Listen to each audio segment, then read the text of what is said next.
Hi నమస్తే, నేను మీ రాపుల Bhaskar, high court advocate.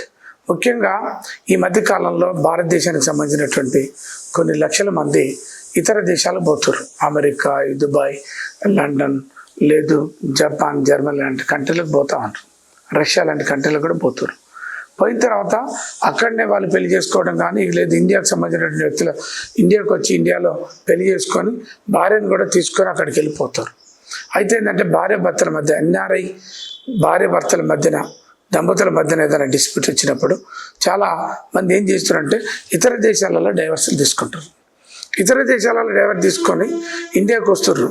ఇండియాకు వచ్చిన తర్వాత అవి చెల్తే చెల్లవ అనేది ఒక పెద్ద ఎత్తున ఇబ్బందికరమైనటువంటి పరిస్థితి కనపడతా ఉంది. అవి ఇతర దేశాలలో తీసుకునేటటువంటి డైవర్సులు కానీ, కాంట్రాక్ట్లు కానీ, అగ్రిమెంట్లు కానీ ఇండియాలో చెల్లవు అనేది మన ఇండియాలో ఉండేటటువంటి యాక్ట్ చెప్తా ఉంది. కాంట్రాక్ట్ యాక్ట్ కానీ, లేదు సిపిసి కానీ, ఇట్లాంటివన్నీ కూడా చట్టం చెప్తా ఉంది. ఈ మధ్యకాలంలో భారతదేశానికి సంబంధించినటువంటి ఒక జంట ఇక్కడ పెళ్లి చేసుకొని అమెరికా పోయారు, అక్కడ విడాకులు తీసుకోరు, డబ్బులు కట్టేసిండు, అంత అయిపోయింది. కానీ ఇండియాలో డైవర్స్ తీసుకోలేదు. భార్య వచ్చి ఇండియాలో దరఖాస్తు పెట్టింది, 498A, MC, DVC, తర్వాత కాపురాని రమ్మని ఇంకో కేసు వేసాను. భర్త ఏమంటాడంటే ఇండియాలో నేను ఆల్రెడీ అమెరికాలో డైవర్స్ తీసుకున్నాం అనంటే ఆ చట్టం డైవర్స్ పేపర్లో ఇండియాలో చెల్లువ అనేటటువంటి ఇండియన్ యాక్ట్ చెప్తా ఉంది. కాబట్టి ఇతర ఎన్ఆర్ఐలందరికీ కూడా చెప్పేది ఏంటంటే, మీరు ఇండియాలో పెళ్లి చేసుకున్నారు, ఇండియాకు సంబంధించినటువంటి అమ్మాయిని పెళ్లి చేసుకున్నప్పుడు ఇండియాలో మీరు ఖచ్చితంగా డైవర్స్ తీసుకోండి. ఆ రకంగా మీరు మోసపోకండి.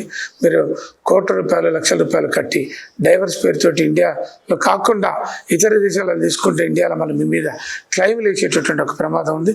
కాబట్టి ఇతర దేశాలలో తీసుకున్నటువంటి డైవర్స్ చెల్లవు అనేటటువంటి విషయాన్ని మీరందరూ గుర్తుంచుకోవాలి. మళ్ళీ ఒకవేళ ఇతర దేశాలలో మీరు డైవర్ తీసుకున్నప్పటికీ ఇండియాలో మళ్ళీ కూడా డైవర్ తీసుకునేటట్టుగా మీరు ఒక MOU రాసుకోండి. ఆ రకంగా ఇండియాలో కూడా మీరు డైవర్ తీసుకుంటే మాత్రమే ఆ డైవర్స్కి వ్యాలిడిటీ ఉంటుంది, లేకపోతే డైవర్స్కి వ్యాలిడిటీ ఉంటుంది అనేది NRIs అందరూ కూడా గమనించాలని కోరుతాను.